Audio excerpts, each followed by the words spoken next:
আন্তর্জাতিক অপরাধ ট্রাইব্যুনালে প্রথম কোনো গুমের মামলার বিচার শুরু হলো।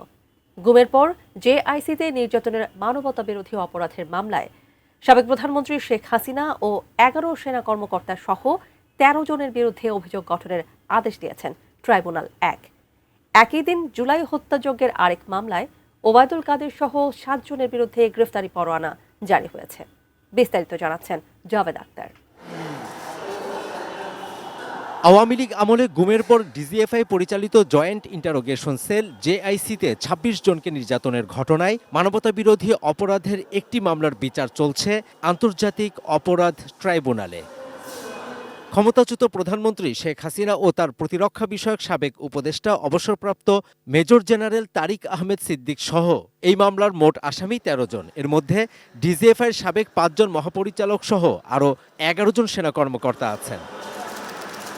তাদের মধ্যে গ্রেপ্তার থাকা মেজর জেনারেল শেখ মোহাম্মদ সরওয়ার হোসেন ও ২ ব্রিগেডিয়ার জেনারেল মোহাম্মদ মাহবুবুর রহমান সিদ্দিকী ও আহমেদ তানভীর মাজাহার সিদ্দিকীকে আদালতে হাজির করা হয়। তাদের উপস্থিতিতে বৃহস্পতিবার সব আসামির অব্যাহতির আবেদন খারিজ করে অভিযোগ গঠনের আদেশ দেন আন্তর্জাতিক অপরাধ ট্রাইব্যুনাল ১। বিজলি কেবলসের স্ক্রিন কোটেড ইনসুলেশন আগুন প্রতিরোধী। বিজলি কেবলস, নিরাপদ আজীবন। ৫টি চার্জ গঠন করা হয়েছে আসামিদের বিরুদ্ধে। ১৩ জন আসামির বিরুদ্ধে আজকে আদালত চার্জ গঠন করেছেন এবং আগামী ১৯ তারিখে সাক্ষ্য গ্রহণ এবং ওপেনিং স্টেটমেন্টের মাধ্যমেই আনুষ্ঠানিকভাবে বাংলাদেশের ইতিহাসে প্রথমবারের মতো গুমের বিচার শুরু হতে যাচ্ছে। গ্রেপ্তার থাকা সেনা কর্মকর্তারা নিজেদের নির্দোষ দাবি করেন। এই আদেশের বিরুদ্ধে তারা রিভিউ আবেদন করবেন। আমাদের ৩ জন অভিযুক্ত ডেফিনেটলি এবং অ্যাবসলিউটলি ডিনাই করেছেন, they are not responsible in any way. আমাদের অব্যাহতি খারিজ আমরা কিন্তু আরেকটা নোটিশে দিয়েছি যে ওনারা যে অবজারভেশন দিয়েছেন এই অবজারভেশনগুলো কিন্তু আমরা রিভিউ করব।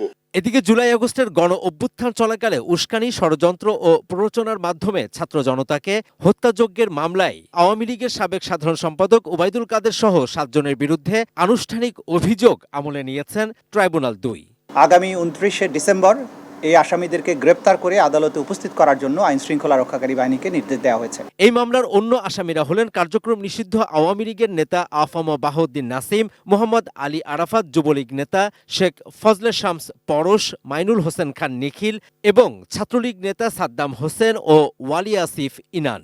ওবায়দুল কাদের গণহত্যার পরিকল্পনা, নির্দেশ এবং বাস্তবায়নের ক্ষেত্রে গুরুত্বপূর্ণ ভূমিকা পালন করেছেন এবং একই সাথে তার দলের অন্যান্য নেতারা, বিশেষ করে বাহাউদ্দিন নাসিম, আলী আরাফাত, তারা এই পুরো প্রক্রিয়াতে সরাসরি সম্পৃক্ত থেকে এই হত্যাকাণ্ডকে ফ্যাসিলিটেট করা, হত্যাকাণ্ড সংগঠনের পরিকল্পনা করার ব্যাপারে তাদের বিরুদ্ধে অভিযোগ আনা হয়েছে।